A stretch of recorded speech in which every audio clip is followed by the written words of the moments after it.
বর্ষার প্রবেশ রাজ্যে উত্তর থেকে দক্ষিণে বৃষ্টিপাতের অনুকূল পরিবেশ। উত্তরের কিছু জেলায় ভারী থেকে অতি ভারী বৃষ্টির পূর্বাভাস। আগামী 10 দিনের মধ্যে দক্ষিণবঙ্গে প্রবেশ করবে বর্ষা। কাল রাত থেকে সব জেলায় অবিরাম বৃষ্টি চলছে। আজ দিনভর মেঘলা আকাশ, হালকা থেকে মাঝারি বৃষ্টির পূর্বাভাস আলিপুর আবহাওয়া দফতরের।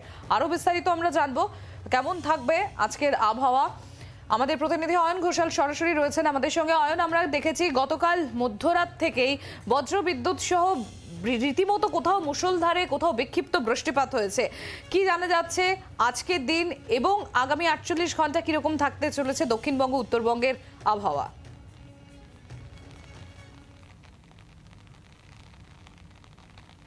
সুপ্রভাত। সম্প্রতি এই মুহূর্তে মালদা এবং 2 দিনাজপুর জেলা ছাড়া পশ্চিমবঙ্গের সমস্ত জেলাতে বৃষ্টিপাত চলছে।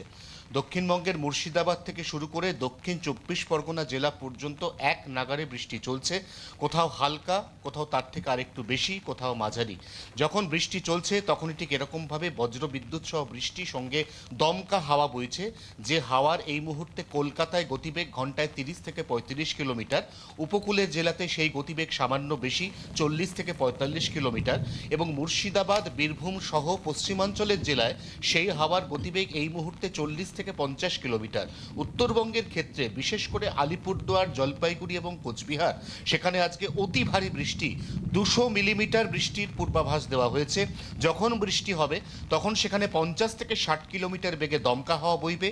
আর 2 পার্বত্য জেলা দার্জিলিং এবং কালিম্পং, সেখানে 110 মিলিমিটার পর্যন্ত বৃষ্টি হবে। যখন বৃষ্টি হবে তখন সেখানে 30 থেকে 40 কিলোমিটার বেগে দমকা ঝোড়ো হাওয়া বইবে।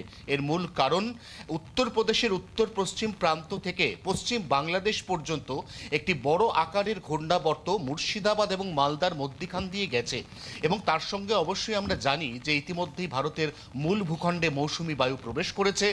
রিমালের ছেড়ে যাওয়া প্রচুর জলীয় বাষ্প থেকে স্থানীয়ভাবে বজ্রগর্ভ মেঘ তৈরি হচ্ছে এবং সেই মেঘ আরও মৌসুমি বায়ুর হাত ধরে প্রচুর জলীয় বাষ্প সঞ্চয় করে স্থানীয়ভাবে বড় বড় মেঘপুঞ্জ তৈরি করেছে।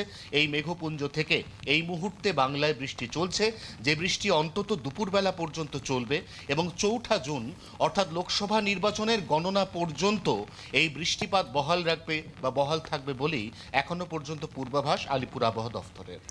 অয়ন, দুটো প্রশ্ন রয়েছে তোমার কাছে। এক, তাহলে সপ্তম অর্থাৎ শেষ দফার ভোট গ্রহণ তাহলে বৃষ্টি বিঘ্নিত হতে চলেছে। আর 2, এই যে একটা হাঁসফাঁস করা অস্বস্তিকর হিউমিডিটি, এই আর্দ্রতা থেকে কি মানুষ মুক্তি পাবে এই বৃষ্টির ফলে?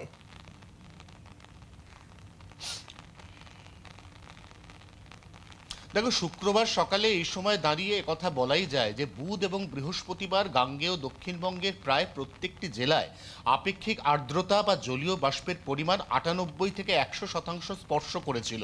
খুব স্বাভাবিক কথা, যদি 100% আপেক্ষিক আর্দ্রতা থাকে তাহলে ঘরে বাইরে কোথাও স্বস্তি পাওয়া যায় না।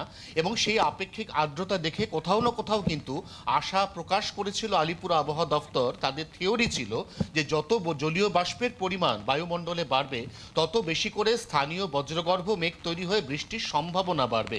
ঠিক সেটাই হয়েছে।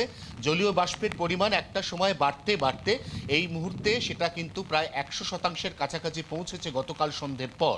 এবং যেই মুহূর্তে সেটা প্রায় 100 ছুঁই সেই মুহূর্তেই তৈরি হচ্ছে বজ্রগর্ভ মেঘ এবং তার জেরে বৃষ্টি। এবং দেখতেই পাচ্ছ এই মুহূর্তে ক্যামেরা বন্ধু তরুণের কাছে অনুরোধ থাকবে যে কলকাতাতে এই মুহূর্তে যেমনটা বলছিলাম যে হাওয়ার গতিবেগ ঘন্টায় 30 থেকে 35 কিলোমিটার, উপকূলের যত কাছাকাছি যাওয়া যাবে এই হাওয়ার গতিবেগ কিন্তু আরও কিছুটা বেশি।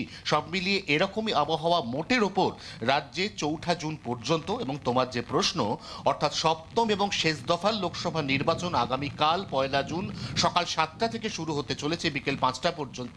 সেখানেও কিন্তু মাঝে মধ্যেই এরকম বৃষ্টি এবং দমকা ঝোড়ো হাওয়া বইবে। অতএব নির্বাচন বা ভোট গ্রহণ পর্ব কিছুটা বৃষ্টি বিঘ্নিত হতে চলেছে, এমনটাই এখনো পর্যন্ত পূর্বাভাস। অনেক ধন্যবাদ অয়ন। আর অয়ন যখন আমাদের সামনে তুলে ধরছে এই মুহূর্তের ওয়েদার, আপনারা দেখতে পেলেন যে রীতিমতো বিদ্যুৎ চমকাচ্ছে এবং এখনো পর্যন্ত বৃষ্টি হয়েই চলেছে এবং আজ দুপুর পর্যন্ত এই বৃষ্টি চলবে বলে জানিয়েছে আলিপুর আবহাওয়া দফতর। বাংলার আওয়াজ, বাঙালির আবেগ, জি 24 ঘন্টা।